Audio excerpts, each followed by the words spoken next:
ကျမမနစ်သက်တဲ့သူတယောက်ကိုရှောင်ရှားဖို့အတွက်ကျောင်းဖွင့်ရဲ့ပထမဆုံးနေ့မှာပဲကောင်လေးတယောက်ရဲ့နောက်ကနေတကောက်ကောက်လိုက်ခဲ့မိပါတယ်ကျမဘက်ကဂရုစိုက်ပြီးတေးသေးချာချာလေးအမြန်လှုပ်ရှားခဲ့ပေမဲ့သူကတော့ကျမနောက်ရောက်ခံလိုက်နေတာကိုရိပ်မိနေခဲ့ပါတယ်ဒါကိုကျမကတော့လုံးဝမသိခဲ့ရှာပါဘူးနောက်ဆုံးတော့သူ့ရန်ကနေအောင်မြင်စွာလွတ်မြောက်သွားပြီလို့ထင်မှတ်ပြီးကျမတတိုင်းတစ်ခုစီကိုရောက်လာခဲ့ပါတယ်ဒါပေမဲ့မမျှော်လင့်ပဲကျမအရင်ကတည်းကကြိုတင်ပြင်ဆင်ထားခဲ့တဲ့အုတ်ခဲတွေကိုကလေးတစုကယူသွားကြတာကြောင့်အားကိုးရမယ်ဖြစ်ပြီးလက်ပလာနဲ့ပဲတတိုင်းပေါ်ကနေပြန်ဆင်းဖို့ကြိုးစားခဲ့ရပါတယ်အဲ့ဒီမှာတင်ကျမမတော်တဆလက်ချော်သွားခဲ့ပါတယ်ကျမမြေပြင်ပေါ်ပြုတ်ကျတော့မဲ့ဆဲမှာပဲအဲ့ဒီကောင်လေးဟာအချိန်မီရောက်ရှိလာပြီးကျမကိုဖမ်းထိန်ပေးခဲ့ပါတယ်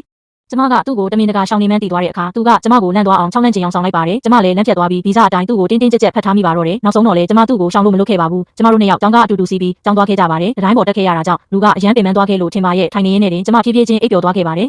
ဘေးနားကကောင်လေးကကျမရဲ့ခေါင်းနှိုက်ဆိုင်ကြမသွားအောင်အလျင်မြန်ပဲဖမ်းထိန်ပေးခဲ့ပါတယ်ဒါပေမဲ့နောက်တစ်စက္ကန့်မှာတော့သူဟာကင်မရာကိုထုတ်ပြီးကျမရဲ့အယုတ်ဆိုးအိပ်ပျော်နေတဲ့ပုံကိုခိုးရိုက်လိုက်ပါတော့တယ်ပြီးမှပဲသူလည်းအနေငယ်အားနာသွားလို့ထင်ပါတယ်သူ့ရဲ့ပခုံးပေါ်ကိုကျမမိပြီးစက်အိပ်ဖို့ခွင့်ပြုပေးခဲ့ပါတယ်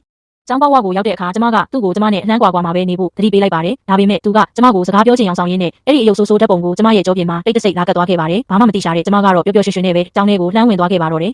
အတန်းနဲ့ဝင်ချင်းမှာပဲကျမကြောကကက်ခွာဓာတ်ပုံကလူတိုင်းရဲ့အာယုံဆိုင်မှုကိုခံလိုက်ရပါတယ်အဲ့ဒီအခိုက်အတန့်မှာပဲအနောက်ကအတန်းပေါ်ကသူ့ကိုယ်သူမိတ်ဆက်လာတာကြောင့်ကျမလည်းအယမ်းဝမ်းသာသွားခဲ့ပါတယ်သူကကျမကြောကဓာတ်ပုံကိုတောင်ကြည့်ကောင်းနေဆိုပြီးချီးကျူးလိုက်ပါသေးတယ်ကျမလည်းဇဝေဇဝါနဲ့ဓာတ်ပုံကိုခွာကြည့်လိုက်တဲ့အခါမှာဒါဟာအဲ့ဒီကောင်လေးရဲ့နောက်ပြောင်မှုမှန်ချက်ချင်းသဘောပေါက်သွားခဲ့ပါတယ်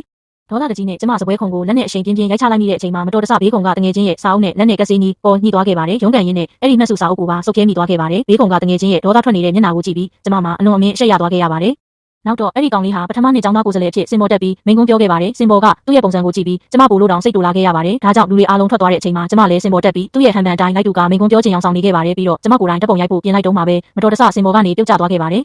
အဲ့ဒီအတန်းကြောင့်လုံခြုံရေးဝန်ထမ်းရောက်လာတာမို့ကျမလည်းအလင်းမြန်ပဲပစ္စည်းတူလောင်ကန်တစ်ခုလည်းပြေးဝင်ပုံလိုက်ရပါတယ်လုံခြုံရေးဝန်ထမ်းထွက်သွားတော့မှပဲတက်ပြင်းချနိုင်တော့ပေမဲ့မရှုမလှပဲတကားကဖွင့်လို့မရတော့ပါဘူးကျမမျောလင်းချက်မဲ့တယ်လို့ခံစားလိုက်ရပါတယ်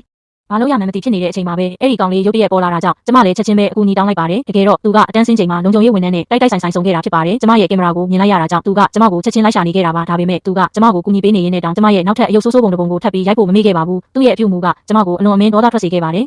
နောက်တစ်စက္ကန့်မှာတော့ကျမတို့နှစ်ယောက်ပုံနေတာကိုအမိဖမ်းမိသွားကြပါတယ်အဲ့ဒီလိုနဲ့ပဲကျောင်းဖွင့်ရဲ့ပထမဆုံးနေ့မှာတင်ကျမတို့နှစ်ယောက်စလုံးကျောင်းအုပ်ကြီးရုံးခန်းစီကိုဖိတ်ကြားခြင်းခံလိုက်ရပါတော့တယ်